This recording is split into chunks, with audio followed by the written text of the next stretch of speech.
नमस्कार दोस्तों।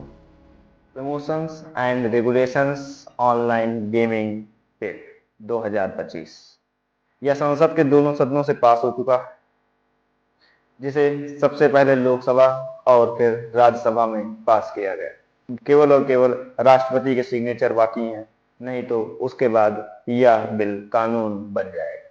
अभी आपने भी हाल फिलहाल में सुना होगा कि सरकार ऑनलाइन गेम पर फैसले ले रही है। अभी तक सरकार इन पर सख्ती बरतने की कोशिश कर रही थी, जिसमें से 28% जीएसटी और जीते गए पैसों से 30% टैक्स लिया जाता था। लेकिन उसके बावजूद भी ऑनलाइन गेम रुकने का नाम नहीं ले रहे थे।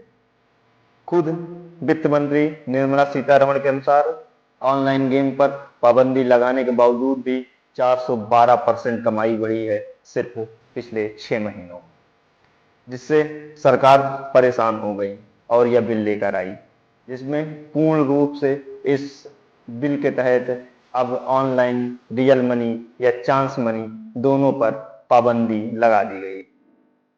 अब यह बिल कहता क्या है? इस बिल के अनुसार कोई भी गेमिंग कंपनी अब किसी को ऑनलाइन गेमिंग नहीं करा पाएंगी। Dream eleven, NPL, poker, rummy, ऐसे छोटे बड़े ऐप जो भी थे। तो इससे क्या नुकसान होगा? इससे सरकार को तो नुकसान होगा ही, क्योंकि साल भर का रेवेन्यू सरकार का 20,000 करोड़ था। लेकिन इसके बावजूद भी सरकार ने इस फैसले को लिया, क्योंकि इससे एडिक्शन और लगातार इसमें इन्वेस्टमेंट करना, जिससे लोगों की बचत तक इसमें पूंजी खर्च हो जाती थी और लोग पैसे जीतते थे तो और खेलने की चाहत में और लोग इसमें अपनी एनर्जी वेस्ट करते थे, पैसे वेस्ट करते थे, दिमाग लगाते थे, और जिससे वो एडिक्शन का शिकार होते थे। और लगातार खेलने और पैसे गंवाने की वजह से लोग सुसाइड तक करने की कोशिश करते थे और सुसाइड करते भी। तो क्या सरकार ने इसके लिए फैसला लिया? तो हाँ, सरकार का कहना है कि हमने इसीलिए यह फैसला लिया।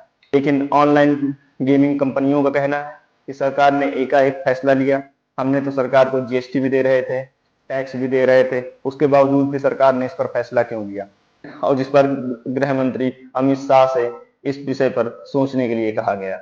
लेकिन इसमें गृह मंत्री अमित शाह का कोई रोल है ही नहीं। लेकिन लोगों का मानना यह है कि गृह मंत्री के पुत्र जैसा बीसीसीआई में है, जिससे इस बिल को हटाने का प्रयास किया जा रहा है, क्योंकि लोगों को भी यह झटका एकाएक लगा कि सरकार ने यह कैसा फैसला ले लिया, क्योंकि मानसून सत्र खत्म होने में केवल 2 दिन बचे थे।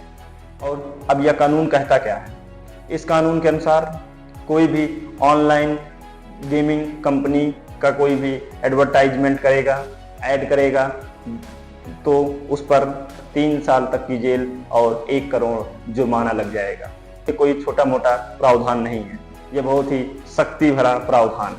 उसके साथ साथ जो भी कंपनी इसका विज्ञापन चलाएंगी उनको भी 50 लाख तक का जुर्माना और 2 साल तक की जेल होगी। यह कानून इस तरह सख्ती में लाया जा रहा है।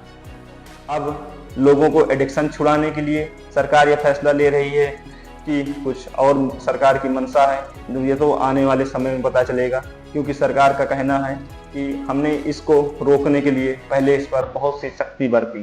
शुरुआत में इस पर 18% जीएसटी से बढ़ाकर 28% जीएसटी कर दिया, जिसके बाद इसको और बढ़ाकर 40% जीएसटी करने के लिए सरकार सोच रही थी। लेकिन जब सरकार ने देखा कि लगातार जीएसटी टैक्स बढ़ाने के बावजूद भी, इस पर सख्ती बरतने के बावजूद भी कि आराम से टैक्स और जीएसटी भर रही है, तो सरकार को यह समझ में आ गया कि यह फैसला लेना उचित है। तो इस पर फैसला तो सरकार को बहुत पहले ही ले लेना चाहिए था, लेकिन देर से फैसला लिया, लेकिन सही फैसला लिया। अब ऑनलाइन गेमिंग कंपनियां क्या कोर्ट में जाएंगी और कोर्ट क्या फैसला देगा, यह तो आने वाला समय बताएगा। लेकिन इस पर आपको क्या सोचना है, हमारे कमेंट बॉक्स में जरूर बताइएगा। अब बात करते हैं कि यह इंडस्ट्री भारत में कितनी बड़ी इंडस्ट्री थी। अभी तक यह इंडस्ट्री भारत में 34,000 करोड़ की थी, जो बढ़कर 2029 तक 80,000 करोड़ होने का अनुमान लगाया जा रहा है। इसमें एक दिन में कम से कम 10 से 11 करोड़ लोग ऑनलाइन गेमिंग करते थे। तो आप समझ सकते हैं कि लोग कितने बड़े लेवल पर इसमें गेमिंग करते थे। और इसमें केवल और केवल 24 करोड़ यूजर्स अभी भी ऑनलाइन गेमिंग में है।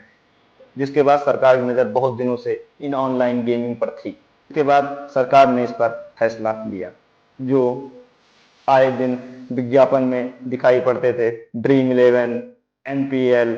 अब ये लोग तो ड्रीम इलेवन एनपीएल नहीं करेंगे। तो सरकार का फैसला क्या सही है, क्या गलत है, आप इस पर जरूर कमेंट कीजिएगा और हमारे चैनल को सब्सक्राइब जरूर कीजिएगा।